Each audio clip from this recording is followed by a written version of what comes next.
School of ত্রিপলির পক্ষ থেকে আপনাদের সবাইকে স্বাগতম। আজ আমরা পার ইউনিট সিস্টেমের এই ম্যাথটি করব।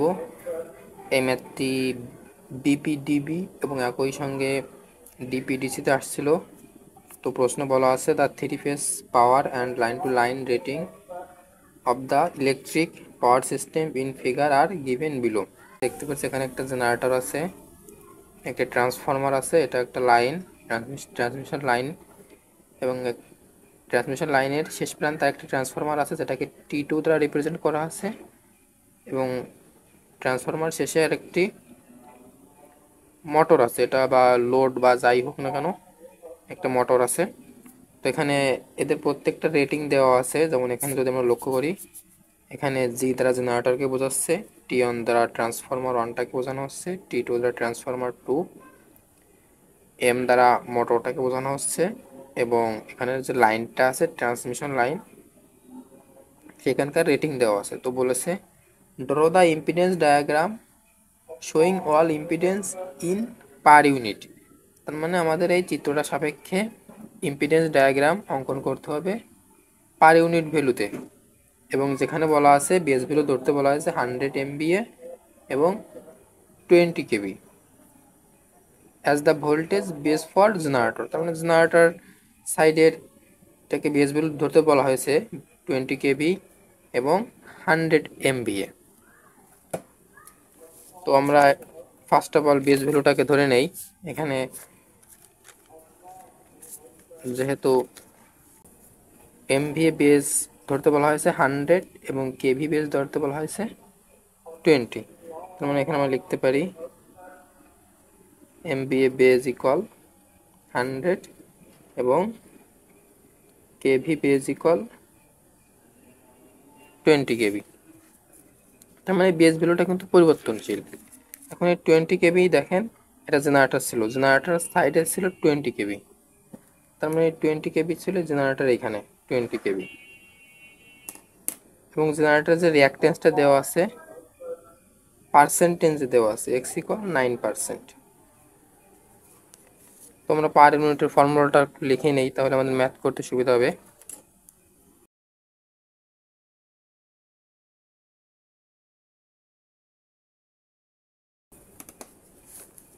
তো আমরা প্রথম বের করব জেনারেটরের জন্য G1। তো আমরা প্রথম জেনারেটরের পার ইউনিটে বের করে দেখি x of g per unit equal, আমাদের ফর্মুলা ছিল কি x পার ইউনিট ওল্ড, মানে নিজস্ব যে ভ্যালুটা ছিল এটাই হচ্ছে তার old value 0.09 into KV old by KV new. তার মানে এখানে কেভি ওল্ড কত ছিল into MVA new, MVA new divided by MVA old. Old জিনিসটা হচ্ছে তার রেটেড, মানে তার যেটা দেওয়া আছে আর কি, এটা হচ্ছে ওল্ড। তার মানে ওল্ড কত 60, এবং এমভিএ নিউ, এমভিএ নিউ আমরা বেস ধরছিলাম 100। তো এটা সমাধান করে নেব। তোমাদের ভ্যালু আসবে 0.15 পার ইউনিট। তো এখন আমাদের জেনারেটরের পার ইউনিট মান বের করা শেষ। এখন আমরা ট্রান্সফরমারের প্রাইমারির জন্য দেখব ট্রান্সফরমার। তো XT পার unit equal same formula x পার ইউনিট ওল্ড। তো ট্রান্সফরমারের টেন্সের মান দিয়েছিল 10, তো এটাকে যদি আমরা 10 ডিভাইডেড বাই 100 তাহলে কত আসবে 0.1 পার ইউনিট। তাহলে x পার ইউনিট ওল্ড 0.1 ইন্টু, তারপর আমাদের ফর্মুলা ছিল কেবি old by KB new.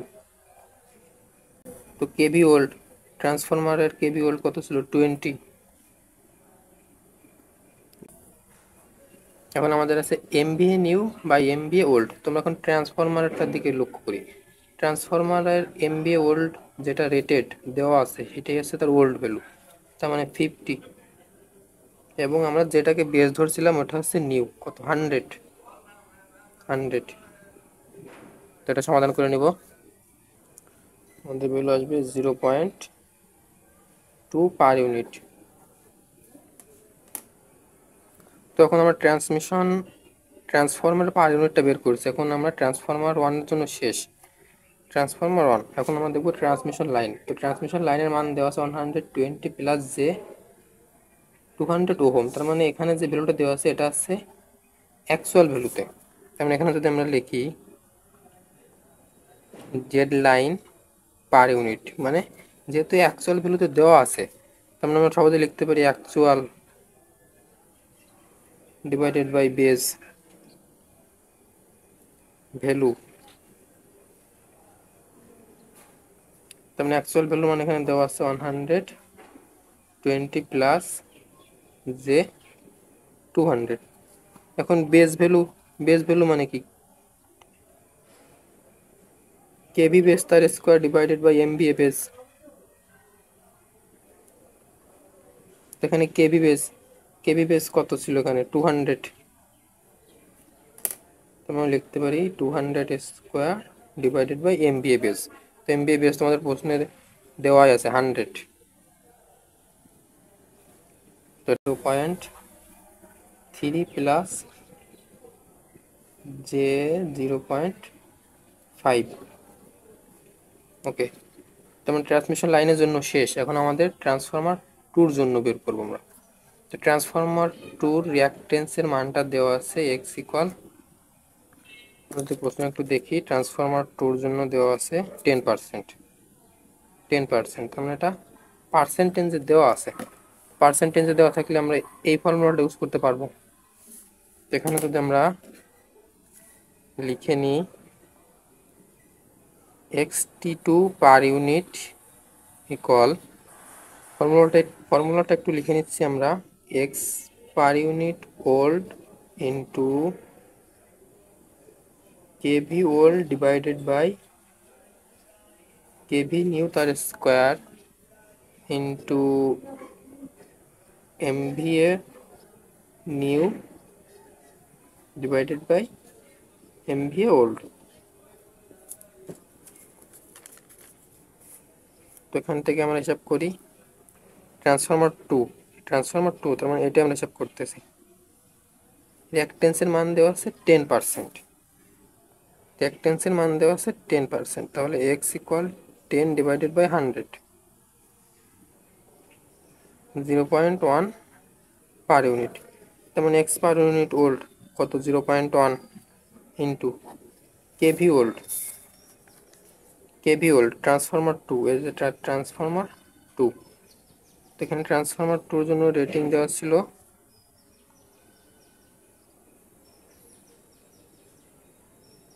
50 MVA এবং প্রাইমারি ভোল্টেজ ছিল 200 ডিভাইডেড বাই 20 কেভি এবং রিঅ্যাকট্যান্সের মান দেওয়া ছিল 100, 10%। তো আমরা যেহেতু প্রাইমারি সাপেক্ষে ক্যালকুলেশন করতেছি, তাহলে প্রাইমারি ভোল্টেজ কত, 200, মানে বেস ভ্যালু সবসময়ের জন্য পরিবর্তনশীল, বেস কেভি এটা। তার মানে এখানে ওল্ড ভ্যালু 200 এবং নিউ ভ্যালু 200, যেহেতু কোনো পরিবর্তন নেই, তার মানে এই পাশেও ছিল দেখেন 200। ট্রান্সফরমার ওয়ানের জন্য যদি আমরা দেখি, হ্যাঁ দেখেন 200, তার মানে এটার ওল্ড ভ্যালুও যা নিউ ভ্যালুও একই ইন্টু। এখন এমবিএ নিউটা কি আমাদের বেস ভ্যালু, এমবিএ নিউ হচ্ছে বেস ভ্যালু কত, 100, এমবিএ নিউ 100 এবং এমবিএ ওল্ড হচ্ছে তার নিজস্ব যে পাওয়ারটা। ট্রান্সফরমার টুর এমবিএ প্রশ্নে দেওয়া আছে 50 MVA, 50। তুমি এটা ক্যালকুলেশন করে নেব। তো এটা সমাধান করে আমাদের ভ্যালু আসবে 0.2 পার ইউনিট। ওকে, ট্রান্সফরমারের জন্য শেষ। এখন আমাদের বলেছে মোটরের জন্য বের করতে। তো মোটরের রেটিংগুলো যদি আমরা দেখি, মোটরের এইখানে রেটিংগুলো দেওয়া আছে। তার মানে X M per unit equal, দেখেন মোটরের রিঅ্যাকট্যান্সের মানটা দেওয়া আছে এক্স ইকুয়াল 8%, তাহলে 8 divided by 100 equal 0.08 per unit. তার মানে এখানে আমরা এক্স পার ইউনিটের ওল্ডের পরিবর্তে লিখতে পারি 0.08 পার ইউনিট ইন্টু তারপর ছিল আমাদের formula KV old by KV new, KV old by KV new. তো মোটরের এদিকে যদি আমরা লক্ষ্য করি, মোটরের কেভি ওল্ড ছিল, ভোল্টটা হচ্ছে কি তার নিজস্ব যে ভোল্টেজটা, এখানে মোটরের নিজস্ব ভোল্টেজ কত ছিল 18, তার মানে এখানে আমরা সহজে লিখতে পারবো 18 ডিভাইডেড বাই কেভি নিউ, এবং এর নিউ ভ্যালু ছিল কত 20, এখানে নিউ ভ্যালু ছিল কত 20 কেভি ট্রান্সফরমার সেকেন্ডারিতে, তার মানে কেভি নিউ 20 তার square into MVA new divided by MVA old. MVA নিউটা হচ্ছে বেস ভ্যালু 100, তো এখানে 100 divided by MVA old. MVA old হচ্ছে মোটরের নিজস্ব পাওয়ারটা যেটা, এটাই হচ্ছে এমভিএ ওল্ড। এখানে এমভিএ ওল্ড 43.2, মানে এখানে লিখতে পারি আমরা 43.2। তো এটা সমাধান করে নিব, এটা সমাধান করে আমাদের মান আসবে 0.15 পার ইউনিট। ওকে, তো দেখেন এখানে ছিল generator 1, transformer 2, transmission line 3, transformer 2 4 এবং মোটর 5, মানে আমাদের 5টা রেজাল্ট বের হবে। তো এখান থেকে যদি আমি লক্ষ্য করি 1 2 3 4 5, 5টা রেজাল্ট আমাদের বের হয়েছে। এখন আমাদের প্রশ্নে বলা হয়েছিল ইম্পিডেন্স ইম্পিডেন্স ডায়াগ্রাম ড্র করতে পার ইউনিটে, ইম্পিডেন্স ডায়াগ্রাম ড্র করতে। তো এখন আমরা ইম্পিডেন্স ডায়াগ্রামটা ড্র করব। তো এটা ছিল জেনারেটর, জেনারেটরের জন্য আমরা যদি লক্ষ্য করি, তো এটাকে মনে করলাম আমরা জেনারেটর ইজি, এবং এর নিজস্ব একটা রিঅ্যাকটেন্স আছে জেনারেটরের, এটা সেই জেনারেটরের রিঅ্যাকটেন্স। জেনারেটরের জন্য আমরা রিঅ্যাকটেন্সের মান আসছিল 0.15 পার ইউনিট, তার মানে যে 0.15 পার ইউনিট। ওকে, জেনারেটরের জন্য শেষ। এখন আমরা ট্রান্সফরমারের জন্য দেখি। ট্রান্সফরমার, এটা মনে করলাম ট্রান্সফরমার রিঅ্যাকটেন্স।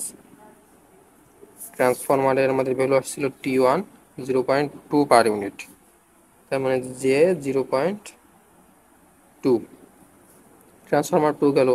এখন এখানে আছে ট্রান্সমিশন লাইন। তো ট্রান্সমিশন লাইনের ইম্পিডেন্স দেখেন, একটা আছে রিয়েল পার্ট, একটা আছে রিঅ্যাক্টিভ পার্ট। এটা হচ্ছে রিয়েল পার্ট এবং এটা হচ্ছে রিঅ্যাক্টিভ পার্ট। তো রিয়েল পার্টের মান ছিল 0.3 এবং রিঅ্যাক্টিভ পার্টের মান ছিল যে 0.5। ওকে, ট্রান্সমিশন লাইনের জন্য শেষ। এখন বলেছে transformer two, transformer two reactance. তো এটা মনে করলাম ট্রান্সফরমার টু। ট্রান্সফরমার টু রিঅ্যাকটেন্সটা যদি আমরা দেখি, এখানে আমরা মান বের করছিলাম 0.2 পার ইউনিট, তার মানে যে 0.2। এবং সবার শেষে ছিল একটা মোটর বা লোড, যাই বলেন না কেন। মোটরের নিজস্ব একটা রিঅ্যাকটেন্স আছে, এটা মনে করলাম মোটরের